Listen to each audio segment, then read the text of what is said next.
A lot of you guys wonder how I'm able to get so many tokens, and the truth is, it's actually relatively easy, as long as you know what you're doing. My name is Lemon, and in this video, I'll be sharing my secrets and methods to earning thousands of tokens. Let's go ahead and get into it. My first method is horse catching. While it isn't my main way of token earning, it's still effective. To do this, I recommend crafting bulk lassos. You want to have plenty so you can catch and sell many horses. It doesn't matter how rare the horse is. Even a quarter horse can help you earn tokens. I've made videos selling 500 or even 1,000 horses of various horse breeds and have made hundreds of thousands of tokens from it. Let's go ahead and sell it. Larry, what are you gonna give us? Oh my gosh! I recommend buying resources at Blizzard Island. It's hard to harvest bulk amounts of bronze or copper without spending a lot of time on it.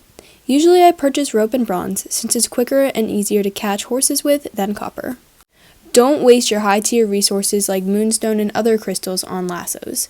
Chances are the lasso is worth more than the horse itself. So copper, bronze, or even iron lassos are what I recommend. Now, the only problem with horse catching and selling is that it's time-consuming. If that doesn't float your boat, I have more tips. My second tip is to optimize events. Events are key. Let me repeat that, events are key. I make the bulk of my tokens from and during events. You want to grind the event as much as you can to get accessories, dyes, and horses. Event time equals token time.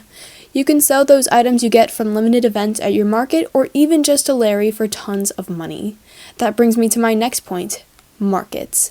From my experience, markets are the fastest way you can earn tokens. But how and what exactly should you be selling to make lots of profit? Even before I hosted auctions with fans or was easily recognized, I still made decent money selling extra items and horses I no longer wanted at market stands. Let's get into my tips for market stand success. Going back to my other point, event items are key to selling. People love them and will buy them.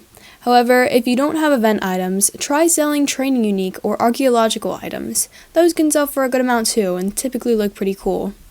I don't recommend putting up accessories that you can just buy from Abby's. People just don't want to buy them. However, if you don't have many good items that you want to part with, you can also scope out other people's markets. Sometimes you'll find really good deals. What? Why is this so cheap? $645? Even if you don't want the item, you can always buy it if the price is cheap and then sell it for more at your own stand. Again, during events is a good time to do this. Now there's two ways you can go about selling items at your market, a passive market or an active auction.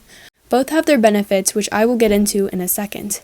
There's also a difference in pricing and how you go about setting each up to be successful, so be sure to keep watching. The first way you can go about having a market stand is a passive market.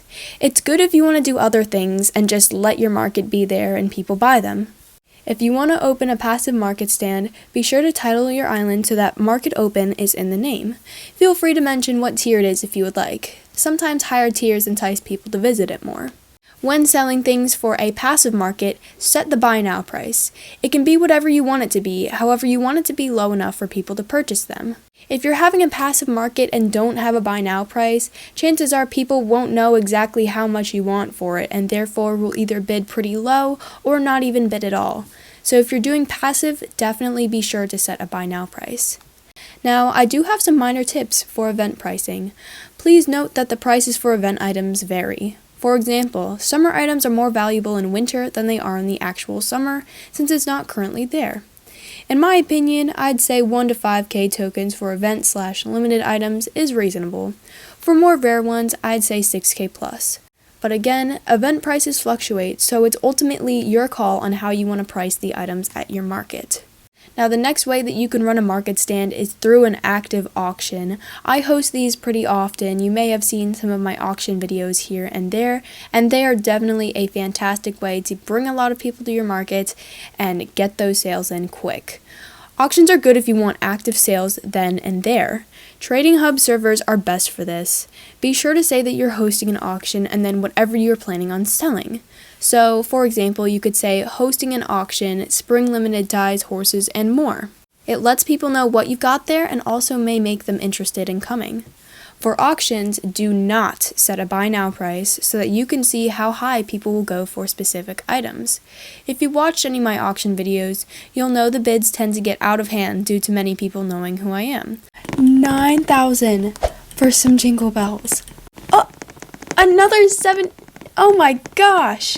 However, I've also attended many of other people's auctions just for fun, and they are still able to earn many tokens from them depending on what's for sale. Once again, event items and horses are the best. Be sure to set up your markets to either be a passive market or an active auction so that you can have the best results. While there's definitely many more methods for token earning, those are the best strategies that I use to make lots of tokens: events, market stands, and horse catching. It's simple and easy. I wish you guys all lots of luck with your token earning. Be sure to subscribe if you found this video useful. Goodbye everyone!